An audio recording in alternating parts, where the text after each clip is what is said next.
Kalau Allah itu kasih, mengapa dia mengirim orang atau menghukum orang di neraka? Waktu Alkitab bicara tentang mengasihi, itu bukan bicara soal perasaan. Kalau itu diberikan dan itu terjadi dalam kehidupan kita, maka akan melahirkan kehidupan yang penuh dengan kasih. Berdoa. Bapa di dalam surga, kami sungguh berterima kasih untuk hari yang Tuhan jadikan buat kami. Dan khususnya hari ini, di mana kami kembali boleh beribadah, kami boleh mengucap syukur untuk kebaikan Tuhan.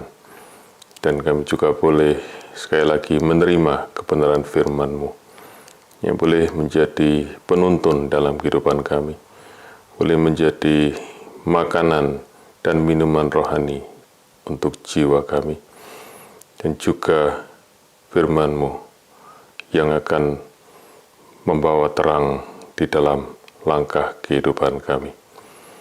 Biar hari ini kami semua, oleh kemurahan-Mu dan oleh kuasa Roh Kudus, kami boleh mengerti dan memahami kebenaran firman-Mu ini. Dan terlebih lagi kami boleh melihat dan mengenal pribadi-Mu lebih dalam lagi lewat firman-Mu ini. Berkati kami semua dengan firman-Mu hari ini, ya Tuhan. Demi kemurahan-Mu yang besar buat kami semua. Di dalam nama Tuhan Yesus. Amin. Saya ajak kita membaca di dalam surat 1 Yohanes pasal yang keempat, ayat yang ke-7 sampai dengan ayat yang ke-11. 1 Yohanes pasal yang keempat, ayat yang ke-7 sampai dengan ayat yang ke-11. Demikian bunyi firman Tuhan. Saudara-saudaraku yang kekasih, marilah kita saling mengasihi, sebab kasih itu berasal dari Allah. Dan setiap orang yang mengasihi lahir dari Allah dan mengenal Allah. Barang siapa tidak mengasihi, ia tidak mengenal Allah, sebab Allah adalah kasih. Dalam hal inilah kasih Allah dinyatakan di tengah-tengah kita, yaitu bahwa Allah telah mengutus anaknya yang tunggal ke dalam dunia, supaya kita hidup olehnya. Inilah kasih itu. Bukan kita yang telah mengasihi Allah, tetapi Allah yang telah mengasihi kita, dan yang telah mengutus anaknya sebagai pendamaian bagi dosa-dosa kita. Saudara-saudara kekasih, jikalau Allah sedemikian mengasihi kita, maka haruslah kita juga saling mengasihi. Puji Tuhan. Saudara-saudara, surat 1 Yohanes adalah bagian yang kita harus pahami di dalam hubungannya dengan Injil Yohanes. Saya pernah sampaikan di dalam salah satu khotbah saya yang lalu, bahwa Injil Yohanes bicara tentang bagaimana kita mendapatkan hidup yang kekal, yaitu dengan kita percaya kepada Yesus, anak tunggal Allah yang turun ke dunia dan menyelamatkan kita dengan mati di atas kayu salib dan bangkit dari kematian. Dan setiap orang yang percaya kepadanya diberi kuasa, diberi hak untuk menjadi anak-anak Allah, yang seperti yang tertulis dalam Injil Yohanes pasal yang pertama ayat ke-12. Nah, kemudian Rasul Yohanes menulis surat 1 Yohanes ini untuk memberitahu, untuk menunjukkan, untuk mengajar bagaimana kita hidup sebagai orang-orang yang sudah diselamatkan dan mendapatkan hidup yang kekal. Dan surat 1 Yohanes ini juga memberi satu pesan yang penting, yaitu bagaimana kita bisa tahu bahwa kita ini sudah mendapatkan hidup yang kekal. Satu kata yang penting di dalam Injil Yohanes adalah percaya dan hidup, believe and life, ya. Dan tentu klimaksnya ada di Yohanes pasal yang ke-20 ayat 31, ya, bahwa Injil dicatat supaya kamu percaya bahwa Yesus adalah anak Allah, dan oleh imanmu kepada Yesus yang adalah anak Allah, engkau memperoleh hidup dalam namanya. Nah, di dalam surat 1 Yohanes, kata kunci yang sering muncul adalah kata kita tahu. Kita tahu, dan kita tahu bahwa kita mendapatkan hidup, kita tahu bahwa kita sudah diselamatkan, kita tahu bahwa kita mendapatkan hidup yang kekal. Dan surat 1 Yohanes memberi kepada kita tiga hal yang kita bisa pakai sebagai alat uji atau sebagai bukti bahwa kita sudah mendapat keselamatan. Ya. Yang pertama adalah kehidupan kita yang taat kepada firman Tuhan, ya, yang diberi istilah moral test. Yang kedua adalah bagaimana kita mengenal kebenaran firman Tuhan, bagaimana kita mengetahui doktrin yang benar tentang Allah dan tentang Tuhan Yesus. Jadi yang kedua adalah doctrinal test. Dan yang ketiga adalah bagaimana kita hidup di dalam kasih satu dengan yang lain. Nah, ini disebut sebagai social atau relational test. Nah, hari ini kita akan melihat bagian yang ketiga, yaitu relational test atau aplikasinya di dalam love, dalam kasih, dan juga sedikit tentang doctrinal test. Dan di dalam ayat yang kita baca tadi dimulai dengan satu perintah, yaitu saudara-saudaraku yang terkasih, marilah kita saling mengasihi. Dan di ayat yang ke-11, saudara terakhir yang kita baca tadi, diulangi kembali perintah itu, ya. Haruslah kita juga saling mengasihi. Nah, saudara, kalau bicara tentang mengasihi atau mencintai, tentu ada orang yang akan mempertanyakan mengapa mengasihi atau mencintai itu harus dibuat sebagai satu perintah. Sebab kita tidak bisa mencintai karena diperintah. Ya, cinta atau kasih itu harus keluar secara sukarela, ya, secara ikhlas, atau bahkan sesuatu yang keluar dengan sendirinya dalam hati kita. Itu sebabnya, saudara, orang sering memakai istilah kita mengalami yang namanya jatuh cinta, falling in love. Jadi kita tidak bisa menjelaskan dan kita tidak merencanakan, kita tidak berusaha, ya tiba-tiba kita bisa mencintai sendiri. Oke? Nah, tetapi saudara, kita tidak bicara tentang cinta yang seperti itu, kasih yang seperti itu. Sebab kalau kita bicara tentang kasih di dalam firman Tuhan, itu adalah perintah dari firman Tuhan, perintah daripada Allah sendiri. Tentu saudara ingat, saudara, percakapan Tuhan Yesus dengan seorang ahli Taurat, ya, yang di situ muncul satu pertanyaan, hukum mana yang terutama? Oke, perintah mana yang terutama? Dan tentu saudara kita tahu jawabannya, kasihlah Tuhan Allahmu dengan segenap akal budimu, segenap jiwamu, segenap kekuatanmu. Dan kasihilah sesama manusia seperti dirimu sendiri. Jadi, mengasihi itu adalah sebuah perintah. Mengapa demikian, saudara? Satu hal yang kita mesti tahu, yaitu waktu Alkitab bicara tentang mengasihi, itu bukan bicara soal perasaan, tetapi soal tindakan dan komitmen. Nah, di sini satu hal yang kita mesti mengerti dan kita harus camkan sungguh-sungguh dalam hati kita. Sebab seringkali kalau kita bicara soal kasih, saudara-saudara, nomor satu yang kita kedepankan adalah perasaan, feeling. Tentu, saudara-saudara, kasih itu tidak lepas daripada feeling, tetapi, saudara-saudara, yang menjadi banyak persoalan di dalam dunia ini tentang kasih, karena orang mengedepankan feeling atau perasaan dan mendasarkan kasih itu kepada perasaan. Itu sebabnya banyak relationship, banyak hubungan, bahkan banyak pernikahan hancur, saudara, karena yang dijadikan dasar dari hubungan itu atau hubungan kasih itu, ya, bukan komitmen atau tindakan, tetapi adalah perasaan. Dan kita tahu perasaan kita, saudara, adalah sesuatu yang sangat rapuh, sesuatu yang mudah berubah. Nah, karena itu, saudara, kita mesti mulai dengan ini, bahwa firman Tuhan beri kepada kita perintah. Dan perintah itu bukan sesuatu yang kita terima dengan perasaan, tapi perintah yang harus kita terima dengan ketaatan, dengan komitmen, dan dengan seluruh kehidupan kita. Tindakan di dalam kehidupan kita. Nah, di dalam memberikan perintah tentang mengasihi satu dengan yang lain ini, Yohanes memberikan 3 alasan, yaitu yang saya sebut alasan secara teologis dan alasan yang berupa kebenaran. Ada 3 kebenaran yang menjadi dasar mengapa kita harus saling mengasihi. Kita lihat sama-sama dalam ayat yang kita baca tadi. Okay? Nomor 1 adalah kita mengasihi sebab Kita harus mengasihi sebab mengasihi adalah refleksi atau cerminan daripada karakter Allah sendiri.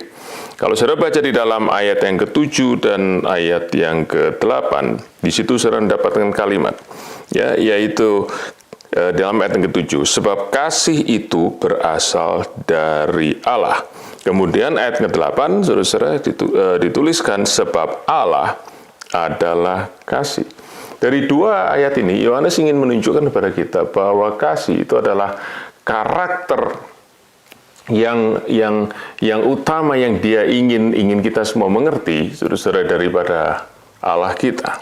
Dan itu sebabnya, saudara, kasih itu harus sesuatu yang kita kejar, sesuatu yang kita pupuk, kita bangun di dalam kehidupan kita, sebab lewat kasih itulah kita mencerminkan karakter daripada Allah. Dan karena manusia diciptakan segambar dan serupa dengan Allah, maka Allah ingin kita semua menjadi cerminan, menjadi gambar daripada Allah, menjadi image daripada Allah. Dan image Allah yang hari ini kita pelajari sama-sama adalah kasih. Dengan demikian, saudara-saudara, waktu kita saling mengasihi satu dengan yang lain, disitulah kita menyatakan kehadiran Allah, kita menyatakan pribadi Allah di dalam diri kita. Nah, kalau saudara lihat di dalam ayat 12, yang kita tidak akan bahas hari ini, tapi saudara lihat cepat saja, dikatakan di situ, Rasul Yohanes menulis itu, tidak seorang pun melihat Allah. Oke, tidak melihat Allah. Jadi waktu dia bicara tentang bagaimana kita mengasihi, dia bicara tidak seorang pun melihat Allah. Apa artinya, saudara-saudara? Bahwa Allah tidak bisa dilihat secara pribadi, Allah tidak bisa dilihat dengan mata jasmani kita, tetapi pribadi Allah bisa dinyatakan lewat kehidupan kita waktu kita saling mengasihi. Jadi itu alasan yang pertama. Kita mengasihi satu dengan yang lain. Kita mengasihi karena kita harus mencerminkan pribadi Allah, karakter Allah di dalam kehidupan kita. Kemudian alasan yang kedua, saudara-saudara, kita mengasihi sebab kita ini lahir dari Allah dan kita mengenal Allah. Itu tertulis di dalam ayat yang ke-7, ya, bagian yang kedua. Setiap orang yang mengasihi lahir dari Allah dan mengenal Allah. Nah, saudara-saudara, kalau bicara tentang lahir daripada Allah, dan tentu saudara tahu bahwa kalau kita membaca dalam surat Yohanes tentang lahir dari Allah, atau yang kita sering sebut sebagai lahir baru, atau dilahirkan kembali, maka saudara-saudara, Yohaneslah yang menulis itu. Ya, di Injil yang lain, saudaraku, tidak ada istilah itu, saudaraku, kecuali di Injil Yohanes, yaitu ketika ada percakapan antara Tuhan Yesus dengan Nikodemus. Yang situ Yohanes berkata, jikalau engkau tidak dilahirkan kembali, engkau tidak dapat melihat kerajaan Allah, bahkan engkau tidak dapat masuk dalam kerajaan Allah. Nah, jadi saudara-saudara, di dalam Injil Yohanes diceritakan tentang bahwa perlunya kita dilahirkan kembali. Dan bagaimana kita dilahirkan kembali, saudaraku? Jawabannya di dalam pasal 3 ayat 16. Karena begitu besar kasih Allah akan isi dunia ini, sehingga Ia memberikan anak yang tunggal, supaya barang siapa yang percaya tidak binasa, melainkan peroleh hidup yang kekal, yang berarti masuk di dalam kerajaan Allah. Nah, di dalam surat 1 Yohanes, Rasul Yohanes memberikan alat uji atau alat tes. Bagaimana engkau tahu bahwa engkau sudah benar-benar dilahirkan kembali? Engkau bukan dilahirkan kembali karena engkau mengikuti acara ritual di gereja, bukan hanya karena engkau tiap minggu datang ke gereja, bukan karena engkau sudah dibaptis, bukan karena engkau sudah ikut kelas-kelas studi Alkitab, engkau sudah melayani dan lain sebagainya. Tetapi bagaimana engkau tahu engkau sudah kembali? Yaitu kalau engkau mengasihi. Sebab waktu engkau lahir dari Allah, ya, waktu engkau lahir dari Allah, maka engkau mendapatkan sifat-sifat Allah, ya, yang jadi bapamu. Maka Allah memberikan sifatnya. Di dalam 1 Yohanes pasal yang ketiga 9 dikatakan orang yang lahir dari Allah itu mendapatkan benih ilahi yang datang daripada Allah. Dan benih ilahi itu mencerminkan pribadi Allah. Itu adalah DNA daripada Allah, kalau kita memakai ilustrasi secara biologis, saudaraku. Dan DNA Allah yang adalah kasih. Kalau itu diberikan dan itu terjadi dalam kehidupan kita, maka akan melahirkan kehidupan yang penuh dengan kasih dari dalam diri kita. Dengan kata lain, waktu Yohanes berkata orang yang lahir dari Allah akan mengasihi, dia berkata bahwa kalau orang Kristen mengasihi, itu sebenarnya adalah sesuatu yang seharusnya itu sesuatu yang terjadi dalam diri mereka, sebab itu adalah identitas dan natur mereka. Nah, Rasul Petrus menuliskan hal yang sama, saudara-saudara, yang saya ingin bacakan dari surat 2 Petrus pasal yang pertama, ayat yang keempat sampai dengan ayat yang ke-7. Ya, saya bacakan. 2 Petrus pasal yang pertama, ayat keempat sampai dengan ke-7. Dengan jalan itu, ia telah mengaruniakan kepada kita janji-janji yang berharga dan yang sangat besar, supaya olehnya kamu boleh mengambil bagian dalam kodrat ilahi. Kodrat ilahi ini, saudaraku, adalah sama dengan benih ilahi, yaitu sifat Allah, karakter Allah itu menjadi bagian kita, dan luput dari hawa nafsu dunia yang binasakan, hawa nafsu duniawi yang binasakan dunia. Justru karena kamu sudah memiliki kodrat ilahi itu, kamu harus dengan sungguh-sungguh berusaha untuk menambahkan kepada imanmu kebajikan, dan kepada kebajikan pengetahuan, dan kepada pengetahuan penguasaan diri, kepada penguasaan diri ketekunan, dan kepada ketekunan kesalehan, dan kepada kesalehan kasih akan saudara-saudara, dan kepada kasih akan saudara-saudara kasih akan semua orang.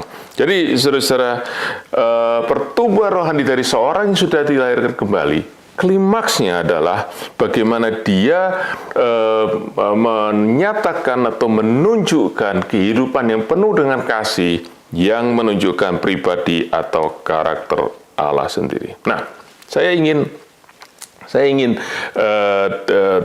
sedikit membahas lebih dalam, saudara-saudara, sebab Rasul Yohanes berkata bahwa orang yang mengasihi itu adalah orang yang, dalam ayat ke-7 tadi dikatakan, orang yang lahir dari Allah dan orang yang mengenal Allah.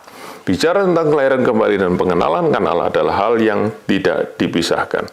Dan apa yang kita kenal daripada Allah adalah kasih daripada Allah.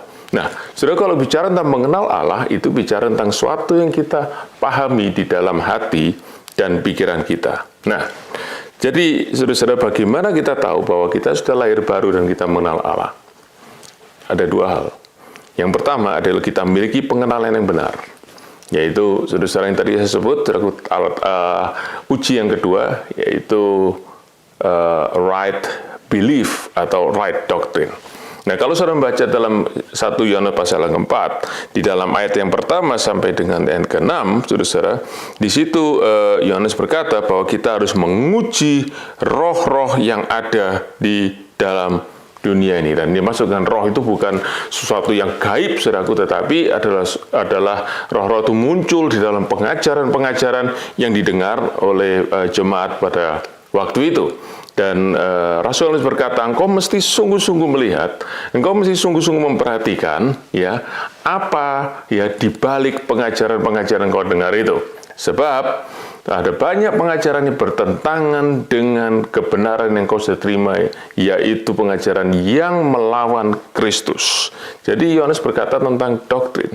Dan saudara-saudara, engkau harus memiliki doktrin yang benar, engkau harus memiliki kebenaran, dasar kebenaran firman Tuhan yang benar, termasuk tentang kasih Allah, tentang Allah adalah kasih. Dan ini penting, saudara-saudara. Kenapa? Karena kalau kita bicara Allah adalah kasih, God is love, saudara-saudara, itu satu ungkapan yang sangat populer. Bahkan orang tidak percaya kepada Allah pun suka, saudaraku, dengan kata God is love. Mereka tidak suka dengan God is holy. Mereka tidak suka dengan Allah yang kudus. Mereka tidak suka dengan Allah yang adil.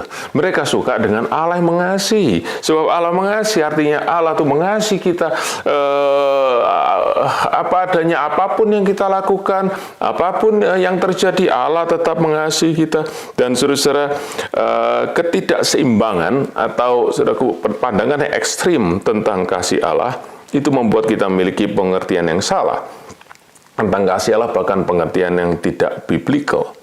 Dan itu sebabnya banyak orang salah dalam mendefinisikan kasih Allah, dan akhirnya mereka memunculkan ide-ide, pemikiran-pemikiran, pandangan-pandangan yang salah yang bertentangan dengan firman Tuhan. Satu contoh saja, saudara.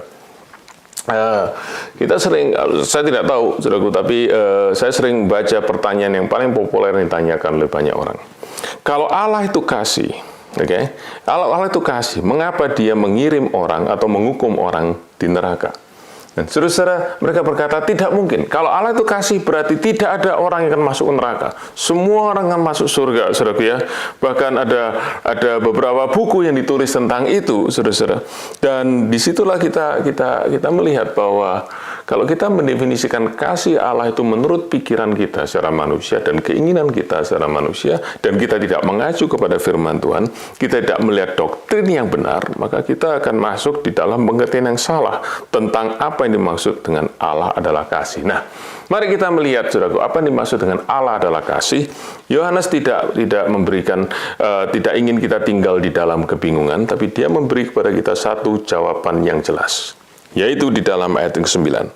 Dikatakan demikian, dalam hal inilah kasih Allah dinyatakan di tengah-tengah kita, yaitu bahwa Allah telah mengutus anak yang tunggal ke dalam dunia, supaya kita hidup olehnya. Kemudian, saudaraku, ayat yang ke-10, dikatakan Allah telah mengasihi kita, dan yang telah mengutus anaknya sebagai pendamaian bagi dosa-dosa kita.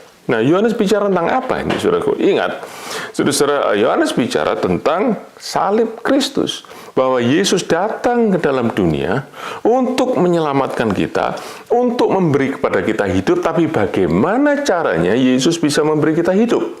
Hanya dengan satu cara, yaitu dia dengan memberikan hidupnya untuk kita.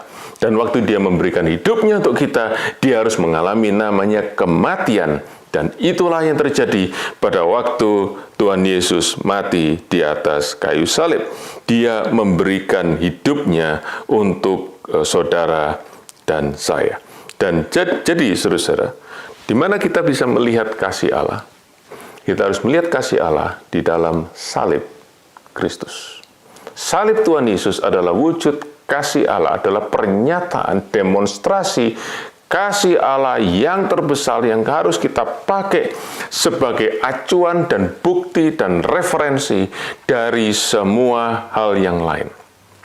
Kalau saudara bertanya, apakah Allah mengasihi saya? Kalau saudara hari ini mungkin dalam keadaan yang saudara alami hari ini, saya tidak tahu apapun terjadi dalam kehidupan saudara. Dan saudara mungkin mulai bertanya, apakah Allah mengasihi aku? Saudara, jawabannya adalah ya. Saudara mungkin bertanya, tapi keadaanku seperti ini, keadaanku tidak baik. Ya, saya bicara keadaan dalam segala macam aspek kehidupan. Dan saudara, Allah mengasihi kita, kasih Allah kepada kita tidak dinyatakan di dalam keadaan yang kita alami. Tidak, saudaraku, dialami dalam kondisi kita hari ini.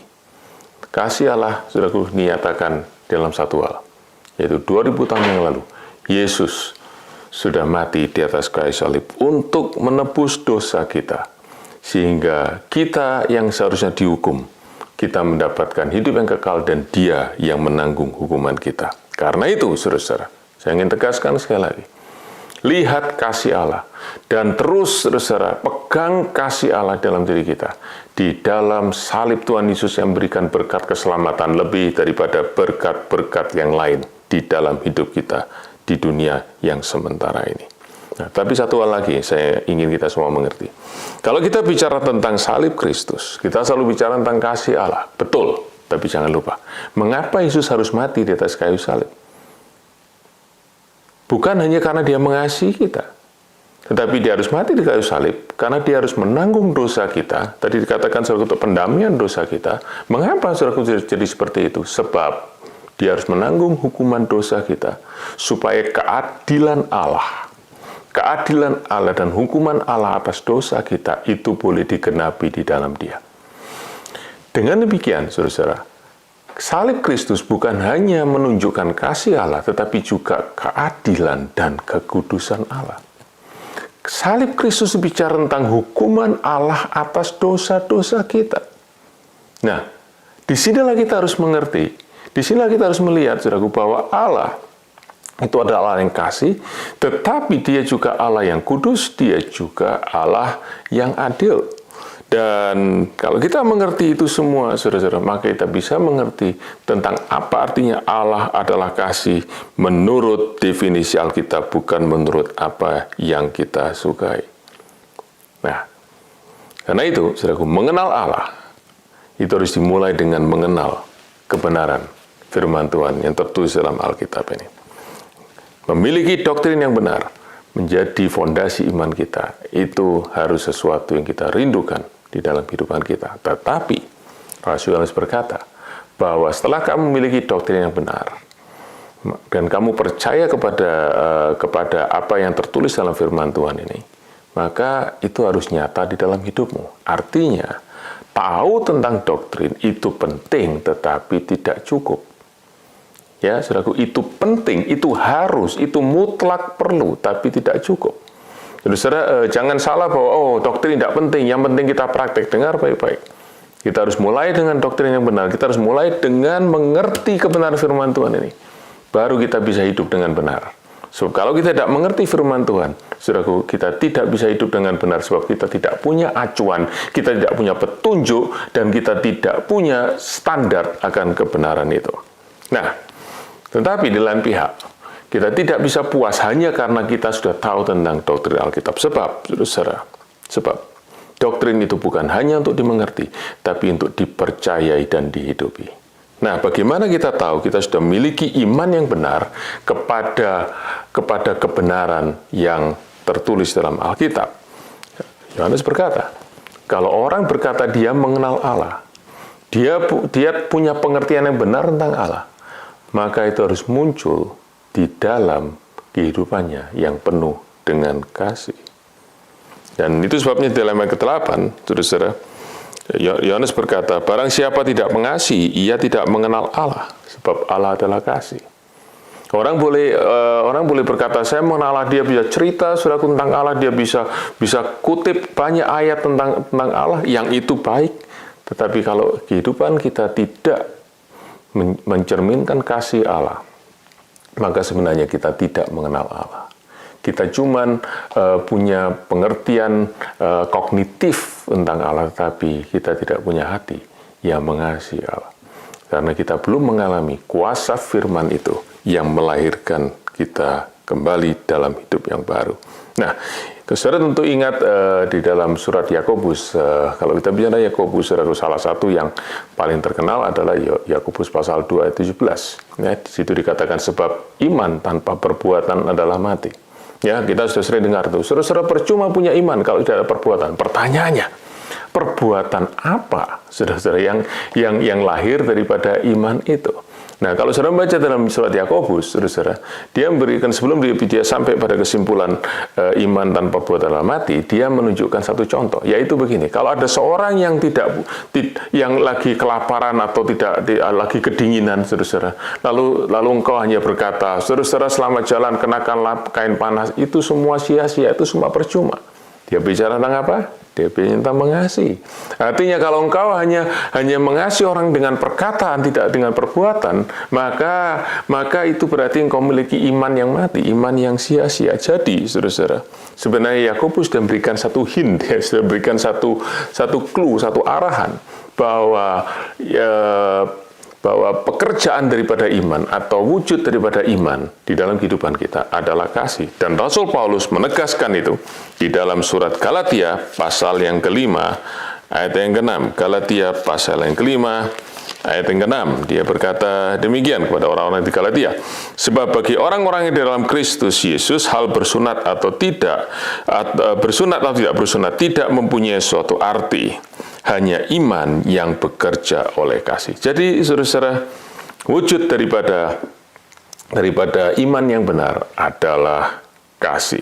Nah, jadi itu alasan yang kedua, saudara-saudara. Kita harus mengasihi sebab kita lahir daripada Allah dan kita mengenal Allah. Dengan kata lain, orang yang lahir sungguh-sungguh mengalami kelahiran baru dan dia mengenal Allah sungguh-sungguh, maka itu bisa dilihat dari hidupnya yang memiliki pengertian yang benar, tetapi juga manifestasi kehidupan benar. Right believing and right living. Alasan ketiga yang terakhir, mengapa kita mengasihi, saudara-saudara, Rasul Yohanes berikan alasan ketiga, yaitu kita mengasihi sebab Allah lebih dulu mengasihi kita, sebab kita mengalami kasih Allah di dalam diri kita. Ayat yang 11 dikatakan dalam 1 Yohanes pasal keempat ayat 11, saudara-saudaraku yang kekasih, jikalau Allah sedemikian mengasihi kita, maka haruslah kita juga saling mengasihi. Nah, saudara-saudara, ada beberapa pengertian yang penting sekali. Dikatakan karena begitu Allah mengasihi kita. Ya, di dalam ayat yang ke-11 kata, jikalau Allah sedemikian mengasihi kita. Nah, kalimat ini, saudaraku, bahasa Inggrisnya God so loved us. Itu saya langsung ingat Yohanes 3:16. God so loved the world. Allah begitu mengasihi kita, sehingga Dia memberikan Yesus untuk mati di atas kayu salib, supaya dosa saudara dan saya bisa ditebus dan kita boleh mendapatkan keselamatan. Nah, saudara, Yohanes menulis pesan ini, dia berkata, kalau engkau sudah mengalami kasih Allah, maka kasih Allah itulah yang akan membuat engkau bisa hidup di dalam kasih. Engkau bisa mengasihi orang lain. Engkau bisa mengasihi sesamamu. Dan di dalam ayat yang ke-10, saudara-saudara, Yohanes menegaskan, ayat yang ke-10, dikatakan, inilah kasih itu, bukan kita yang telah mengasihi Allah, tetapi Allah yang telah mengasihi kita. Nah, saudara-saudara, ada poin yang penting yang saya ingin kita mengerti sama-sama di dalam ayat ini. Inilah kasih itu, bukan kita yang mengasihi Allah, tetapi Allah yang mengasihi kita. Jadi, saudara-saudara, kasih itu selalu dimulai dengan Allah mengasihi kita. Alasan kita mengasihi Allah adalah karena kita tahu Allah mengasihi kita. Kita mengalami kasih Allah di dalam diri kita. Dan Yohanes berkata, kasih itu tidak dimulai dari diri kita, tapi dimulai daripada Allah. Saudara-saudara, ini yang penting. Sebab seringkali, saudara mungkin sudah sering dengar, saudara ya, di dalam khotbah, saudara tanya, berapa banyak saudara mau mengasihi Tuhan? Berapa banyak saudara berjanji saudara mengasihi Tuhan? Saudara, Yohanes berkata, itu bukan kasih. Karena kasih adalah Allah mengasihi kita. Bukan kita yang mengasihi Allah lebih dulu, tapi Allah yang mengasihi kita lebih dulu. Jadi, saudara-saudara, kita tidak fokus kepada kasih kita kepada Allah, tapi kita fokus kepada kasih Allah kepada kita. Mengapa demikian? Dan saya ingin sampaikan kepada saudara semua. Sebab kalau kita mulai berusaha mengasihi Allah lebih dulu, tanpa kita lebih dulu memahami dan kita mengenal dan mengalami kasih Allah dalam diri kita, maka kasih kita kepada Allah akan menjadi kasih yang selfish, kasih yang saudara-saudara berpusat dalam diri kita, kasih yang didorong oleh keinginan pribadi sendiri. Dan saudara-saudara, karena tidak heran bagaimana orang lalu berkata, saudara-saudara, mari kita mengasihi Allah. Supaya apa? Supaya nanti kita diberkati oleh Tuhan. Saudara-saudara, mari kita mengasihi Allah supaya apa yang tidak pernah dilihat oleh mata, tidak pernah dengar oleh telinga, tidak pernah muncul dalam hati, akan diberikan kepada kita. Jadi, saudaraku, motivasi orang untuk mengasihi Allah adalah supaya mendapatkan, saudaraku, apa yang tidak dilihat oleh mata, didengar oleh telinga, dan yang muncul dalam hati. Apa itu? Untuk saya. Jadi saya mengasihi Allah, sebenarnya saya mengasihi diri saya sendiri. Dan itu sebabnya Yohanes berkata, kita tidak mengasihi Allah dengan dimulai daripada kita mau mengasihi Allah, tetapi dengan mengalami kasih Allah di dalam diri kita. Dan saudara-saudara, Yohanes berkata ini, dia ingin menunjukkan satu poin yang lain yang kita harus mengerti. Yaitu apa, saudara-saudara? Kita tidak bisa mengasihi Allah dari diri kita sendiri. Saudara, kita mungkin berkata, tapi semua manusia kan punya kapasitas untuk mengasihi. Mereka juga punya insting mengasihi. Lihat, orang tua dengan anak, ya nggak usah diajari, langsung mengasihi. Bagaimana orang yang lagi jatuh cinta, kita nih semua punya kapasitas mengasihi. Betul, saudara-saudara. Betul. Lihat dua sahabat yang saling mengasihi. Lihat teman yang saling mengasihi. Betul, kita semua, saudara-saudara, punya kapasitas secara manusia untuk saling mengasihi. Tetapi bukan itu kasih yang dimaksud oleh Yohanes. Bukan itu. Kasih yang Yohanes maksud adalah kasih yang didasari oleh pengalaman kita, pengenalan kita akan kasih Allah kepada kita. Nah, saudara, kalau saudara melihat di dalam Injil Lukas pasal yang ke-6 ayat 32-35, di situ Tuhan Yesus berkata, dia berkata begini, kalau engkau mengasihi orang yang mengasihi engkau, Apa bedanya engkau dengan orang berdosa? Sebab orang berdosa pun bisa mengasihi. Jadi saudaraku, Tuhan Yesus sendiri berkata, orang berdosa juga bisa mengasihi. Orang yang tidak mengenal Allah juga bisa mengasihi. Yaitu apa? Mereka mengasihi orang yang mengasihi mereka. Mereka berbuat baik kepada orang berbuat kepada mereka. Jadi, saudara-saudara, kalau kita ini mengasihi dengan standar manusia, maka kita hanya akan mengasihi orang-orang yang saudara-saudara kita anggap pantas untuk dikasihi. Dan itu Tuhan berkata, engkau tidak berbeda dengan orang berdosa, orang yang tidak mengenal Allah. Di dalam ayat 35 dari Injil Lukas pasal ke-6, Tuhan Yesus berkata, tetapi kasihlah musuhmu dan berbuat baik kepada mereka tanpa engkau mendapatkan balasan. Nah, baru ini saudaraku yang suka. Baru ini yang tidak natural. Baru ini saudara-saudara yang orang berdosa tidak bisa lakukan. Dan inilah saudara-saudara yang Yohanes maksudkan. Yaitu kita harus mengasihi dengan kasih yang kita terima daripada Allah. Nah, kasih yang kita terima daripada Allah adalah kasih di mana kita tahu Allah yang kudus, Dia mengasihi orang yang tidak kudus. Mengasihi orang yang berdosa, orang yang harusnya dihukum, orang yang seharusnya dituntut untuk binasa. Tapi justru Allah mengasihi dan menggantikan hukuman orang berdosa itu. Jadi saudara, Paulus berkata kita ini dulu menjadi musuh Allah, tetapi waktu kita menjadi musuh Allah, Allah justru mengasihi kita dan menyatakan kasih-Nya kepada kita. Nah, kasih seperti itulah yang kalau kita terima dalam hati kita, baru kita bisa berkata, Tuhan, ada orang-orang yang menyakiti aku, ada orang-orang yang melukai aku, orang-orang yang mencelakakan aku, orang-orang yang memusuhi aku, my enemies. Dan aku mau mengasihi mereka. Sebab aku sudah tahu bagaimana engkau mengasihi aku. Engkau mengasihi aku bukan karena aku orang baik. Aku mengasihi aku bukan karena aku dipantas dikasih. Engkau mengasihi aku waktu aku masih memusuhi engkau.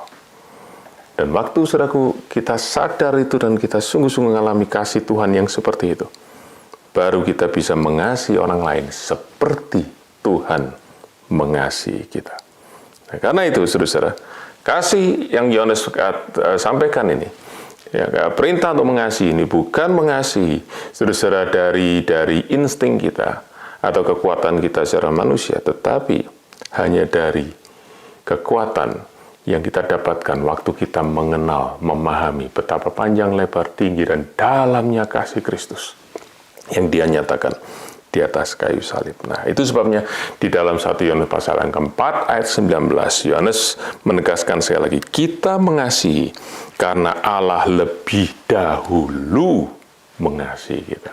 Dengan kata lain, kasih kita kepada Allah, kepada orang-orang lain, saudara, adalah kasih yang dihasilkan oleh perubahan yang dikerjakan oleh kasih Allah yang kita terima di dalam diri kita, yang berakar dan berpusat kepada salib Kristus. Haleluya. Saudara, itu 3 alasan mengapa kita harus mengasihi. Nomor 1, karena itu adalah karakter daripada Allah, dan Allah ingin kita merefleksikan pribadi dan kemuliaan Allah yang adalah kasih di dalam kehidupan kita. Yang kedua, karena kita sudah mengalami kelahiran baru, kita mendapatkan hidup yang baru, dan kita mendapatkan pengenalan yang benar akan kasih Allah. Itu sebabnya kita mengasihi Allah, sebab itulah yang harus terjadi dari dalam kehidupan kita. Yang lahir daripada Allah dan mendapatkan DNA daripada Allah, yaitu Allah yang adalah kasih, benih ilahi. Dan yang ketiga, kita mengasihi karena kita sudah mengalami kasih Allah yang ajaib. Amazing grace yang kita sudah alami di dalam kehidupan kita. Tetapi lebih daripada itu, pada akhirnya, saudara-saudara, saudara mungkin tetap bisa bertanya, apa mungkin aku mengasihi? Apalagi orang-orang yang tidak layak dikasih, unlovable people. Bagaimana aku harus berkorban untuk orang lain? Bagaimana aku harus berkorban untuk orang-orang yang menyakiti aku, untuk orang yang merugikan aku, orang yang berbuat jahat kepada aku? Saudara-saudara, sekali lagi, itu sebabnya kita jangan mulai dengan bertanya, bagaimana aku bisa melakukan? Atau apa yang harus aku lakukan? Tapi mulai dengan memandang salib Kristus. lihat salib Kristus dan pandang terus sampai hati kita bisa melihat bahwa benar-benar itulah kasih yang luar biasa yang Rasul Paulus katakan dalam surat Efesus, ayat yang saya kutip tadi, yaitu kasih yang melampaui segala akal. Itu boleh kita terima dalam hati kita dan boleh menjamah dan mengubah hati kita. Nah, saya ingin tutup, saudara-saudara, dengan satu hal ini, yaitu kalau Allah memberi kepada kita perintah, kita harus saling mengasihi. Saya ingin kita mengerti satu hal tentang yang namanya perintah Allah kepada kita, orang-orang yang sudah diselamatkan. Saudara-saudara, perintah Allah itu bukan hanya sekedar instruksi, tapi perintah Allah itu mengandung kuasa untuk memampukan kita melakukan perintah itu. Saudara tentu ingat di dalam Injil Yohanes pasal ke-11, di situ ada kisah tentang Tuhan Yesus membangkitkan Lazarus. Lazarus sudah mati 4 hari di dalam kubur, dan Tuhan Yesus pergi ke kubur, minta pintu kubur dibukakan. Kemudian dia berdoa kepada Bapa, dan setelah itu dia berteriak, "Lazarus, marilah keluar. Lazarus, come out." Saudara, saya ingin kita semua mengerti. Perintah Tuhan Yesus diberikan kepada siapa? Diberikan kepada orang yang sudah mati 4 hari. Saudara, kalau orang hidup keluar dari rumah, ya, masuk akal karena dia bisa keluar. Tapi kalau orang mati disuruh keluar, saudaraku, apa itu mungkin?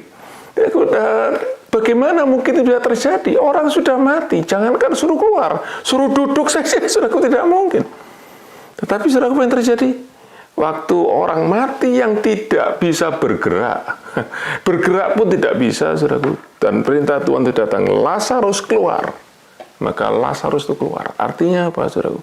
Di dalam perintah Allah, itu bukan hanya mengandung instruksi, tetapi mengandung kuasa. Dan waktu, saudaraku, kita terima perintah Allah, engkau saling mengasihi, engkau mengasihi, kita terima itu dengan iman. Bukan kita terima itu hanya sebagai kewajiban, tetapi dengan iman kita, dan kita berkata, Tuhan, kalau engkau memerintahkan itu kepadaku, seperti engkau memerintahkan kepada Lazarus yang tidak mungkin bisa keluar, tapi dia bisa keluar. Aku percaya kalau engkau memerintahkan kepada aku untuk aku saling mengasihi, aku mengasihi orang lain, aku percaya engkau memberi aku kuasa, kekuatan, aku bisa melakukan itu. Dan kekuatan itu ada di dalam kasih-Mu yang kau nyatakan di atas kayu salib.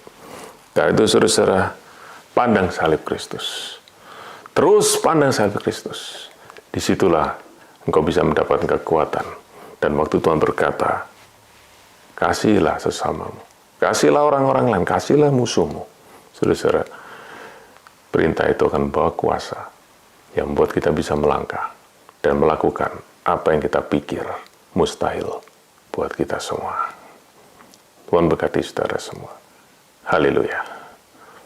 Mari kita berdoa. Bapa di surga, terima kasih untuk firman-Mu, dan kami berdoa biar firman-Mu ini datang bukan hanya sebagai informasi, tetapi dengan kuasa yang membawa transformasi di dalam kehidupan kami. Dan hari ini kami pandang salib-Mu sekali lagi, dan kalau sebentar kami boleh bersama-sama melakukan perjamuan kudus, kami mau Tuhan melihat sekali lagi kasih-Mu yang ajaib, kasih-Mu yang melampaui segala akal, yang Kau sudah berikan kepada kami, orang-orang yang berdosa. Engkau memberikan nyawa-Mu buat kami, Engkau memberikan hidup-Mu sehingga Engkau mati supaya kami hidup. Dan biar kasih itu, Tuhan, boleh kami terima. Kami tidak layak dikasih, tetapi kami sudah dikasih. Sebab itu, kasih yang mulia itu, biar memerintah, menguasai, mengubahkan hati kami semua. Di dalam nama Tuhan Yesus. Amin. Saudara bisa angkat sama-sama roti dan kita mengucap syukur untuk apa yang Tuhan sudah lakukan dalam kehidupan kita lewat pengorbanannya di atas kayu salib. Saya akan bacakan firman Tuhan dari surat yang ditulis oleh Rasul Paulus kepada jemaat di Korintus. Demikian firman Tuhan. Sebab apa yang telah kuteruskan kepadamu telah kuterima dari Tuhan, yaitu bahwa Tuhan Yesus pada malam waktu ia diserahkan mengambil roti, dan sudah itu ia mengucap syukur ke atasnya, ia mecah-mecahkannya dan berkata, inilah tubuhku yang diserahkan bagi kamu, perbuatlah ini menjadi peringatan akan aku. Saudara terkasih, mari kita bersama-sama makan roti dan kita percaya, inilah persekutuan kita dengan tubuh Kristus. Biar kasih Tuhan boleh kita terima sama-sama lewat perjamuan kudus ini. Mari sama-sama kita makan.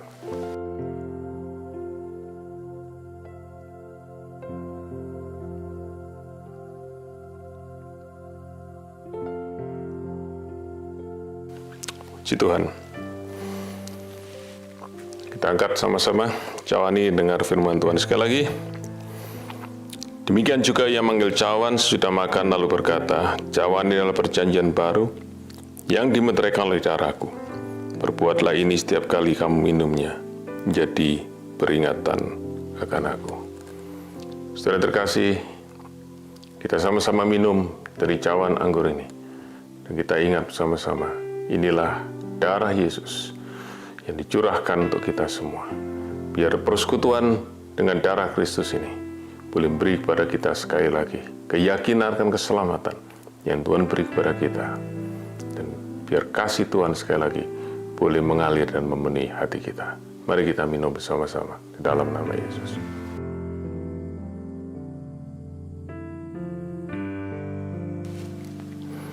Tuhan Yesus, kami terima kasih. Biar lewat persekutuan dengan tubuh dan darah-Mu dalam ibadah hari ini, kasih Tuhan boleh mengalir, menyembuhkan, memulihkan, dan mengubah hati kami. Dan olehnya, kami semua boleh mendapatkan kekuatan, dorongan lewat kasih-Mu dalam kehidupan kami, dalam hati kami, untuk kami boleh mengasihi orang-orang lain, boleh mengasihi sama kami, dan di dalamnya pribadi karakter Tuhan yang adalah kasih itu boleh dinyatakan, dicerminkan lewat kehidupan kami semua untuk kemuliaan nama-Mu. Terima kasih ya Tuhan, dan biar Engkau menuntun kehidupan kami pada minggu yang akan datang ini, di bulan yang terakhir di tahun ini, kami boleh bersyukur untuk pemeliharaan, perlindungan, dan berkat daripada Tuhan yang menyertai kami dan melimpah dalam kehidupan kami sepanjang tahun ini. Dan kami boleh mengingat kasih-Mu yang terus mengalir dari kehidupan kami, rahmat-Mu yang baru setiap pagi, dan kasih karunia-Mu yang cukup hari demi hari buat kami semua. Tuntun kami Tuhan untuk terus berjalan hari yang akan datang ini, dan di dalamnya kami makin hari kami makin menunjukkan kasih-Mu yang makin besar di dalam kehidupan kami. Saudara terkasih, biar Engkau sama-sama masuk di dalam kehidupan pada hari yang akan datang, di dalam kasih karunia daripada Tuhan Yesus, berkat daripada Allah Bapa dan persekutuan Roh Kudus yang menyertai kehidupan kita, menuntun kehidupan kita, dan mengubah kehidupan kita hari demi hari menjadi serupa dengan Kristus dan menyatakan kasih Kristus lewat kehidupan kita kepada dunia ini untuk kemuliaan nama-Nya hari ini sampai Tuhan Yesus datang kembali, bahkan sampai kita bertemu di dalam kemuliaan dan kekekalan bersama-sama dengan Tuhan. Diberkatilah saudara semua dalam damai sejahtera, sukacita, dan pengharapan dalam berkat nama Tuhan Yesus Kristus. Amin. Sampai bertemu kembali dalam ibadah yang akan datang. Tuhan berkati saudara semua.